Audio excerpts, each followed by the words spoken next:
Hey YouTube, how's it going? It's Quentin here and welcome to tutorial number 28. And in this tutorial I am going to talk to you guys about how to style lists on your web page. Okay, so obviously to get started we need to have a list on our web page.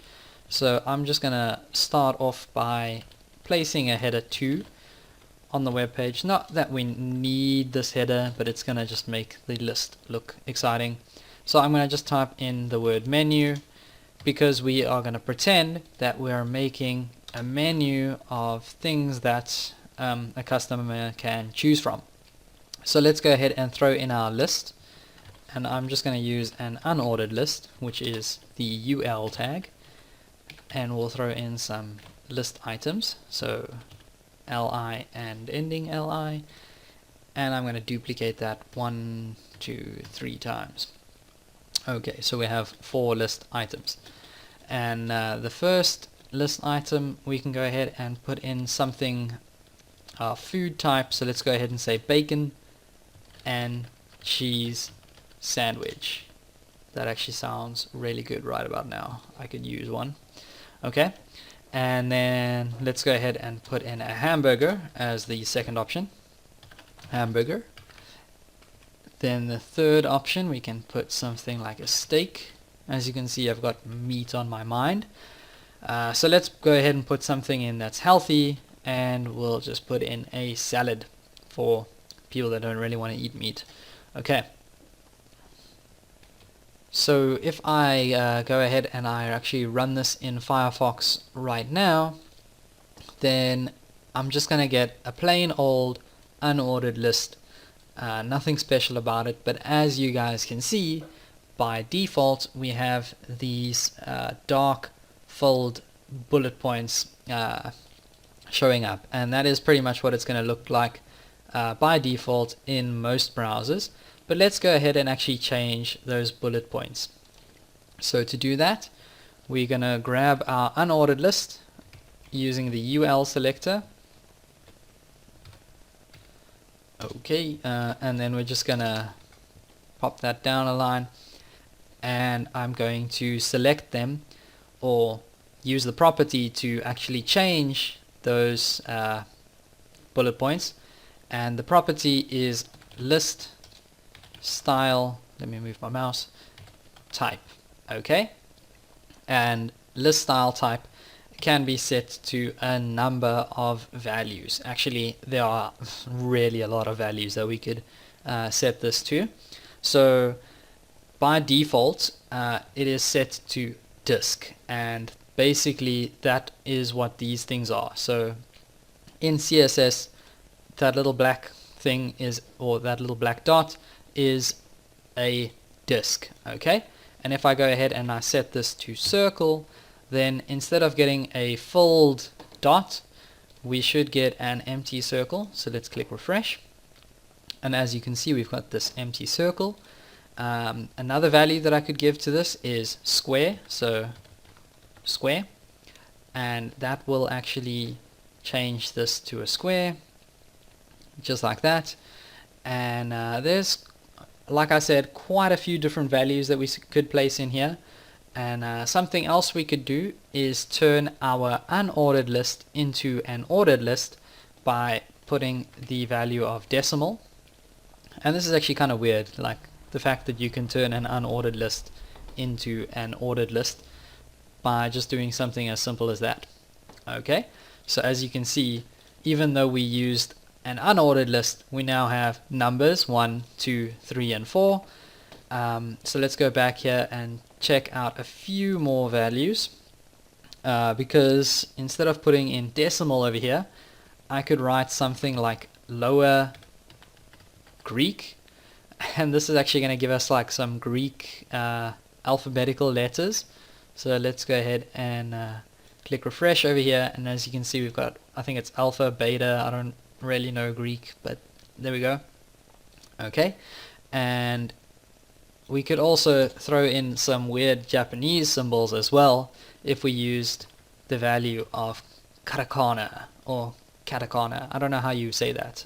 So if you guys know how to say that, leave a comment, let me know.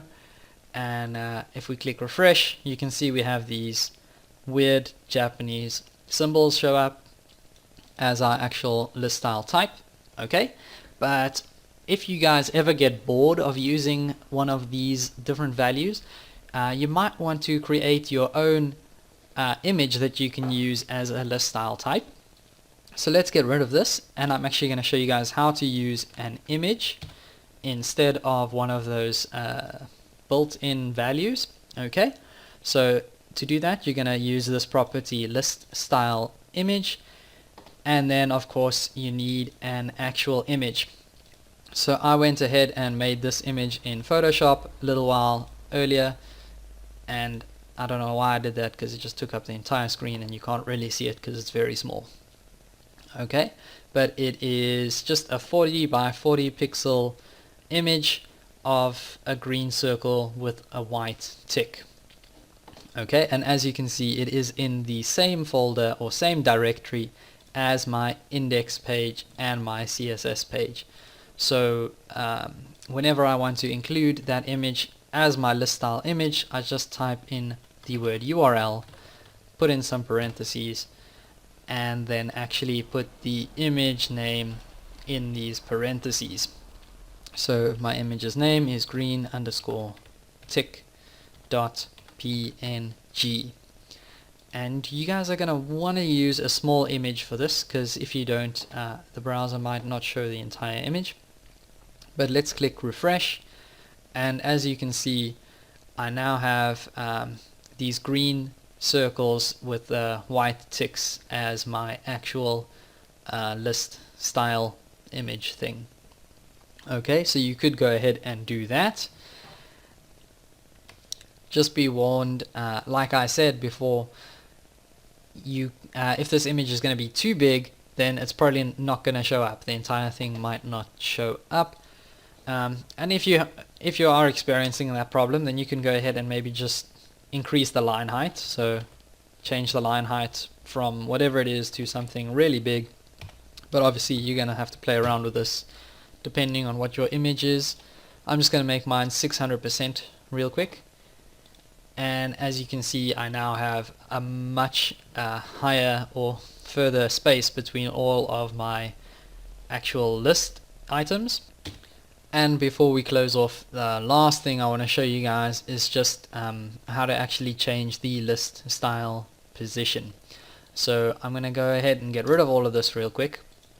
Go back to my index page, and I'm actually just going to copy this line and paste it a few times. So paste, paste, paste, paste, paste, paste, paste, paste, paste. And I know this is probably weird, but what it did was actually make this line or this list item go over 2 lines. And I'm just trying to show you guys that by default these little dots are actually on the outside of our list. So as you can see, everything on our list lines up perfectly because those dots are on the outside. But if I went ahead and changed the list style position, and I set this to inside, then we would change the position of those dots from the outside of the list to the inside of the list. And look at that, now we have all the dots on the inside of the list, which means that anytime one of our list items goes to a new line, the actual words appear underneath the dots. So that's just something, if you guys are wondering how to do, you can go ahead and do that. And the other value you could put in here is outside, but by default it is already set to outside. Now I spelled that wrong, but yeah. Okay, so that's all I have for you guys in this tutorial.